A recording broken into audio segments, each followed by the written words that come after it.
Welcome back to the Phantom Chronicles. This week we are going to tackle one of the most challenging pieces of modeling that I think that exists out there. And that's dealing with a natural metal surface. Try to say that 3 times fast, and what you'll get is what I started with. Natural metal doesn't work that way. It is natural metal surfaces. Now, these things are challenging from a couple different perspectives. One is because people get the overall natural metal colors wrong to begin with. Secondly, the paints can be very temperamental, or the products that you're using can be extremely temperamental in using them. So let's tackle the whole issue of people get the whole natural metal thing wrong anyway. All right, there's really 2 scenarios that go on aircraft from my perspective, or my understanding, in regards to how we want to present what might be a natural metal scenario. One is back in the 1940s and 1950s, even further on. Some of the aircraft appeared to be natural metal, but were actually painted with Dural Aluminum and different other types of paints, even sometimes just clear coats put over the top of them so that the metal would shine through, but the surfaces would be much more uniform and flat. So if you're going to tackle one of those types of things, you really do need to use a paint, usually a Dural Aluminum or silver type of paint that will be uniform across the aircraft. And in that, doing that, you need to find one that you can probably apply some masking tape to, so you can get some different markings on it, and so on and so forth. So that was back in the 40s, the 50s, even into the 60s. F-100s, F-84s, P-51s, aircraft like that, that were sometimes Duraluminum painted instead of actual natural metal. Now, how can you tell the difference? It's pretty simple. The Duraluminum type of scenario has pretty much one uniform color across the entire aircraft. The non-Duraluminum, the actual metal, the actual natural metal type of scenario, will have multiple colors throughout. Each panel would be slightly different. All right. So working with the Phantom, this right here is this back section. There, see, fits right on there. It's the back section of the Phantom where the engines, the exhausts sit inside of here. Now, if I were going to paint this with Duraluminum and just make it look like it was painted with Duraluminum for protection purposes, I would do exactly what I've done here and just painted it silver. Okay, but that's not the way the Phantom was. Okay, remember I told you go back to your references. Always go back to your references. Take a look at what's going on the real aircraft. All right, I'm going to use this drawing as an example because it's very, very well done. This is ZECO 356. We're doing ZECO 352. So I want to get some actual pictures of 352 and try and replicate mine.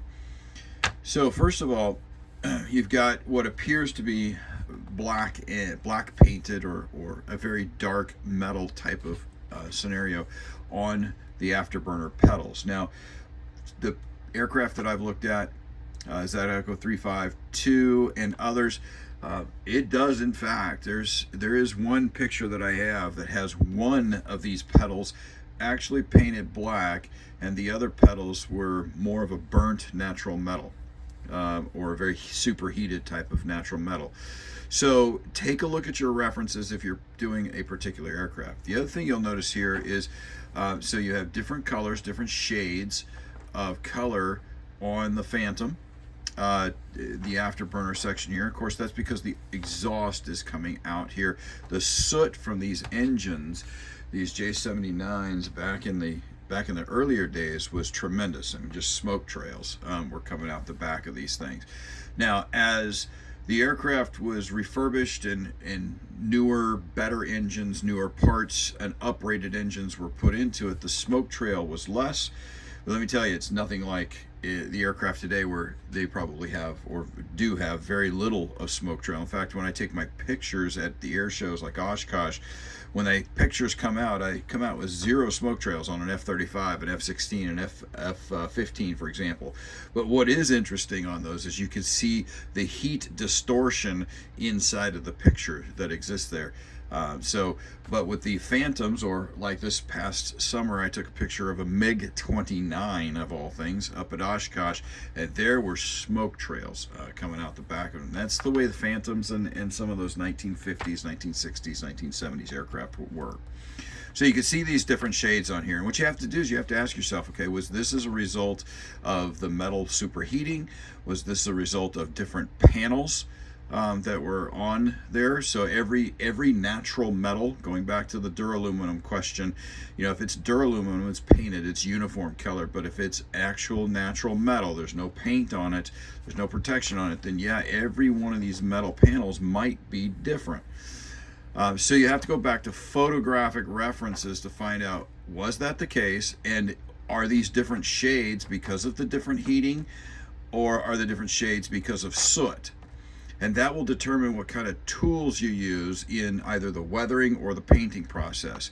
The other thing you'll notice up here is this section is also metal, and you'll notice there's these little red lines on here. Now those actually do exist. That's why I was saying this drawing is incredibly detailed.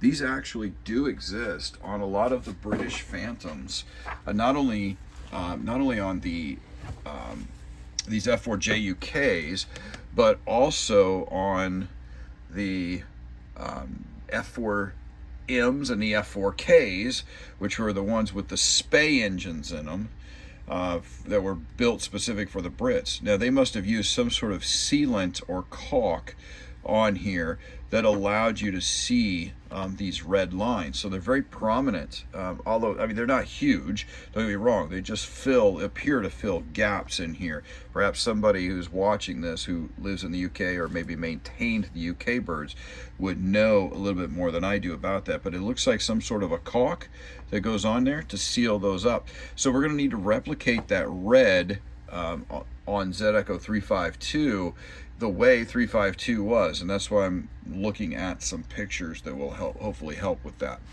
You also notice that, again, detail back here, but these areas, again, natural metal back here, they will have slightly different shades, even down on the inside of the tails and on the tops of the tails, different shades of them.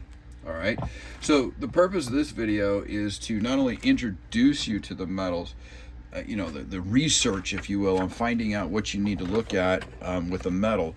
So here's a great picture of the F4. It looks like an F4 either M or K with the Spey engines on them. You could actually see the different colors down here. That's metal. That's not from the exhaust coming through. That's different shades of metal. You could tell because of the way that panel is one color and that panel's another. But anyway, going back, it's very important for you to deal with your references when you're doing a specific aircraft, or maybe a specific time frame of an aircraft or something along those lines. So let's wrap up this video by talking about what kind of materials can you use to paint. All right, there's a lot of them out there. Here's my favorite, the AK Extreme Metals. Why are they my favorite? Because they come in a whole plethora of different slightly different colors. So they've got Dural Aluminum, they've got jet exhaust, they've got burnt metal, pale burnt metal, they've got dark aluminum, and so on and so forth. And the other good thing is they take tape very well. So I painted the metal underneath here first, and then I taped it up and I put some primer on.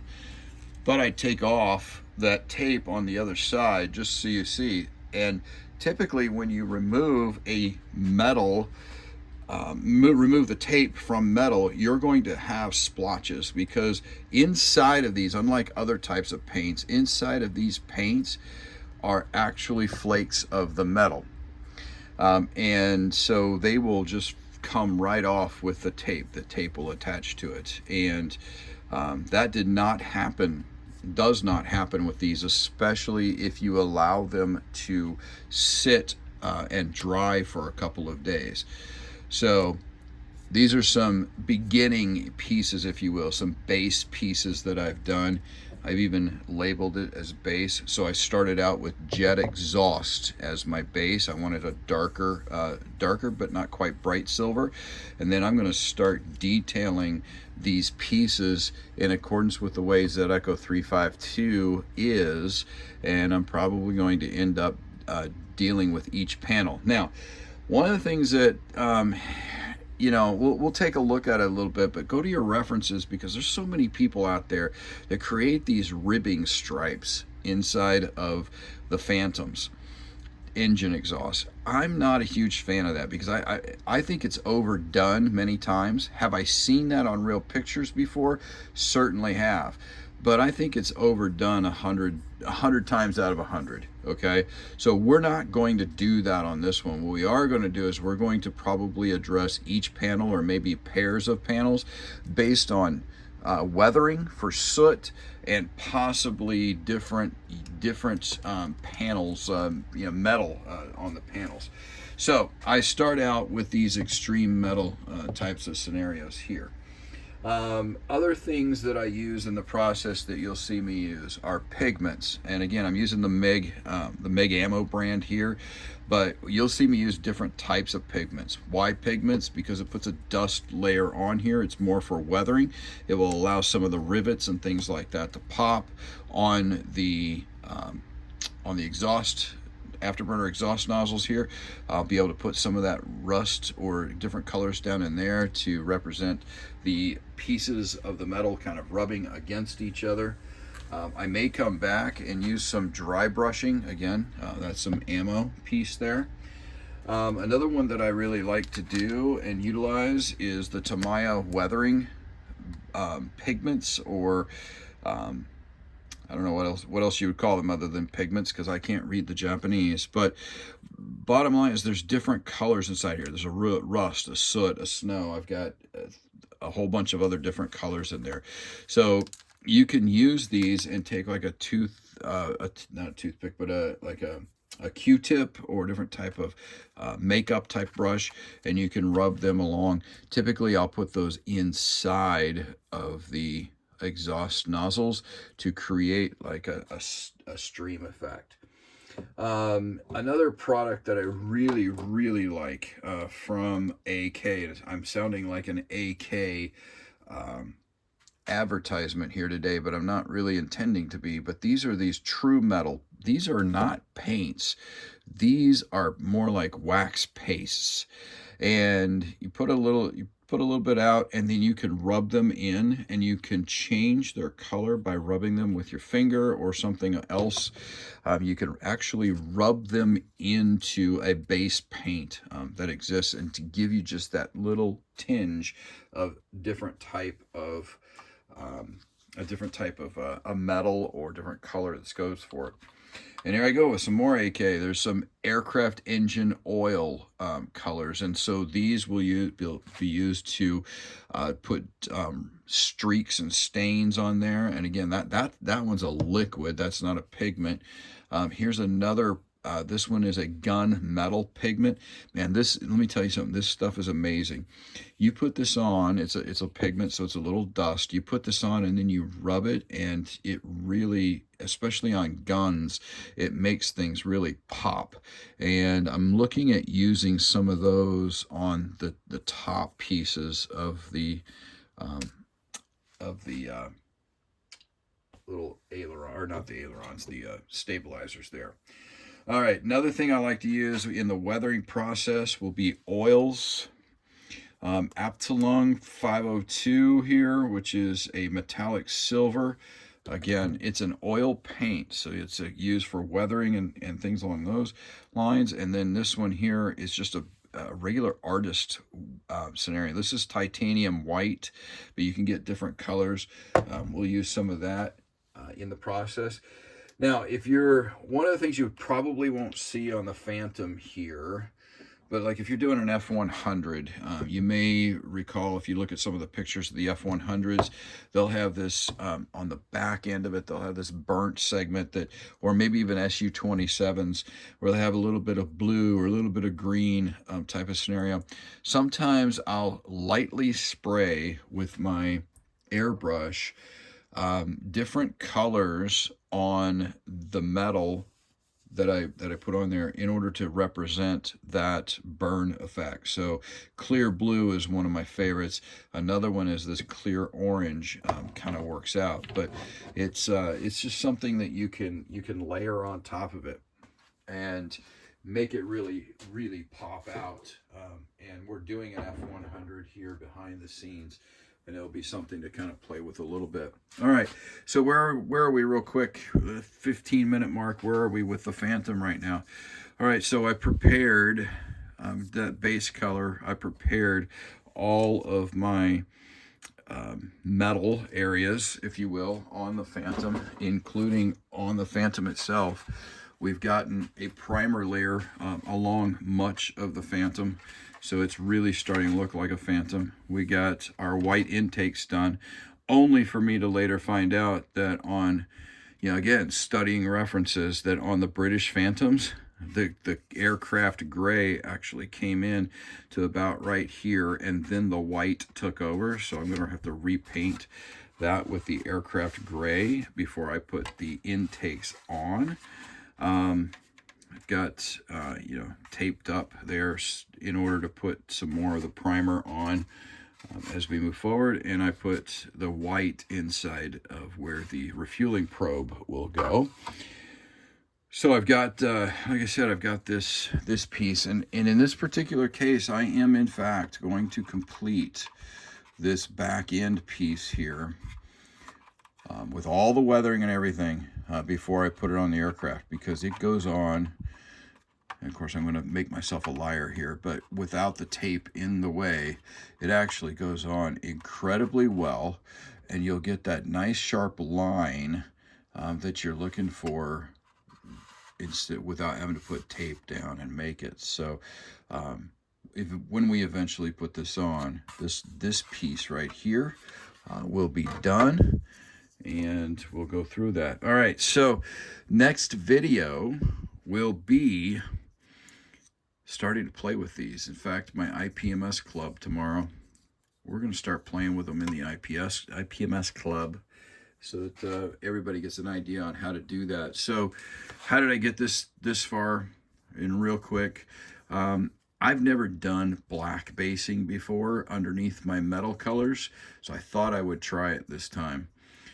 I don't see a difference. All right, so some modelers out there will paint everything that they're going to do metal. They'll paint it all black first, and then they'll put the metal on top of it.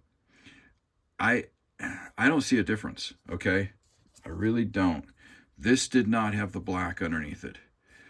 I'm not seeing anything there that really just jumps out at me and says, wow, got to have the black. The idea of putting the black under it, though, is kind of like a mirror. If you've ever broken a mirror, you'll notice on the back side of the mirror is black or some sort of graphite. That's what helps reflect it.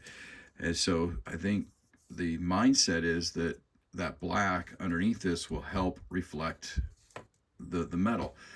But again, I just don't see, maybe, I don't know, I just don't see it. I'm going to keep playing with it. I'm going to keep trying it myself, see what I come up with. But that is, that's it for today. So hopefully you will enjoy watching me make a fool of myself with all these different metal colors and probably mess it up and have to redo it. All right. See you on the next episode.